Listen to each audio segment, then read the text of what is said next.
2051 în Ferentari. Și la etajul 50. Romanul, nu ca Gigi, mai tare. Înțelegi? Bani mulți, trebuie. Prăjea din trabuc. Se gândea, bă, ce-o putut face ăștia în Ferentariul ăsta, știi? Îmi povestea mie tata și bunicul cum erau casele, nu era asfaltat, trebuie lăutărie din aia la gura sobei, așa. Bă, uite ce-au făcut ăștia, un nebunit. 50 de etaje, 100 de etaje. Ăla micul pe balcon, știi? Se plimba pe acolo, se juca, avea aeronave, că era în 2050, știi, treburi, cu fel de telecomenzi, nu știu ce. Și când deodată se uită jos și ia repede un binocul, se tată! La care tată zice, te rog frumos să nu mă deranjez. Tată, hai repede pe balcon. Hai mă, lasă-mă, mă deranjez, lasă-mă, te rog, acum sunt în relaxare. În relaxare tot. Hai, ticule, repede, că și mor dacă vezi ceva. Ce mă, lasă-mă în pace. Du-te dă-mi pace, lasă-mă, sunt în relaxare totală. Să mai trage, mai pufă eu odată din trabuc, știi? Hai, ticule, că și mor dacă nu vii. Și mor dacă nu vii. Hai repede, ce-ai văzut, mă? Hai să vezi un român. Și care treaba de la noi în Ardeal de Crăciun e un pic mai lejeră, adică mai liniștită treaba cu bancurile, știi? Așa. Dar am să spun una, zice că tot așa, frig mare afară, știi? Minus 18 grade. Și ăla micu vine la taică-sul, la Romanul, zice, tată, ce-i, mă? Mi-i frig. Ce-ți? Mi-i frig, ticule.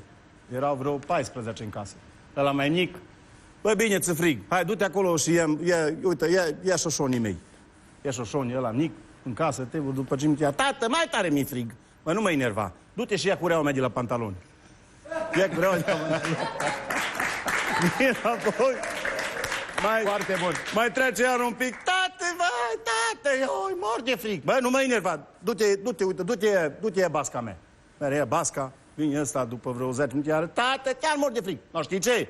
Ieși afară repede de aici, că mă enervez, cu 3 rânduri de haine și tăță frig. No!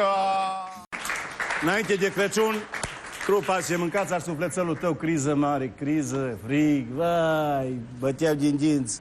Și fii atent aici. Vecinul are catreț, respectiv, așa, cu găini. Bă, trebuie să dăm lovitura la ăsta. Așa are mulți, lasă-l în Dumnezeu, nu se vede la el că luăm o găină, o rață, ceva. Punem ceva și noi la puroi pe masă. Bun. Ză și făcut. Se apropie ăsta încet, încet. Ce bă, dar trebuie să facem o strategie. Cum? Ce merg în seara, pe întuneric. Ce fii atent, liniște mare, trebuie să avem grijă, să nu sunt câinele. Bun. Ză și făcut, să pregătesc noaptea, înainte de ajun, în 23 seara, dau atacul la vecinul, ăla plin, ăsta catrețul, cotețul de găini, de gâște, de nu știu ce. Acum ei acolo, când își făceau strategia, înainte cu o sară, cineva i-a dat în gât. Zice, bă, fiți atenți că s-ar putea să dea vecinii la voi, zice, atac la găini. Și, mă, dar ce, cum facem, Ioan și cu vecinul? Mă, fii atent aici, zice, numai așa putem prinde dacă intri în catreț. Bun, asta ză și să făcut, să bag în catreț.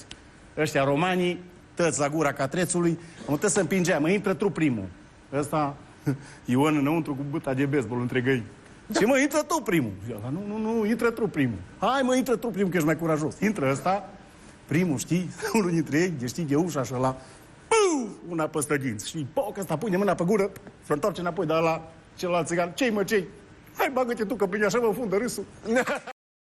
Seara de Crăciun, înțelegi, Romanul durnea, știi? Trecut colindătorii, chidea ochii și durnea și când deodată o visat pe plită la cuptor o cratiță din aia mare cu cârnața fumat, cu costița fumată, cu mușchiulez din ăla fumat acolo, știi? Și lângă, cum visa el, atunci a avut o tresărire, o ală de sarmale, cu păsat, cu chișcă înăuntru, știi, cum se zice la noi în Ardeal, de aia fumată, știi?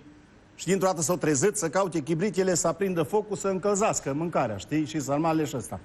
Și cum cota chibriturile, când toată s-a uitat pe plita la cuptor, nu era nimic. Dar la care el, vai trăznimar, nu le-am putut mânca așa reci. Da? Vine un ardelean în București, știi? Vine el, treburi, vară, cald, știi? Să plimbă el cât să plimbă, când deodată și-a lăsat straița jos și l-a trecut treaba mică, știi?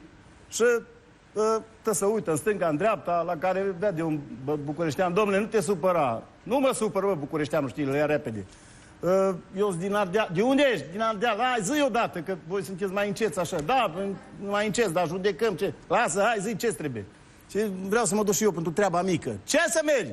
Pentru treaba mică. Ce treabă mică? Păi, ai mic? Nu, domnule, pentru treaba mică. A, bun. Și Toaletă, ceva, un WC, Washington Club, cum îi zice? No, bun, ce trebuie, lasă, nu treaba mică, du-te acolo lângă bloc.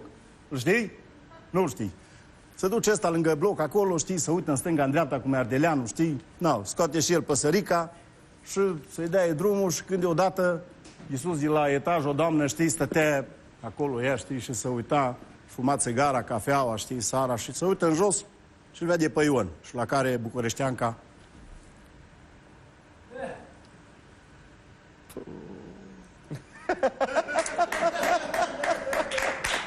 La care Ion, săraca, mă, era gata pe terminat, știi, cu păsărica în mână, iară să uită asta.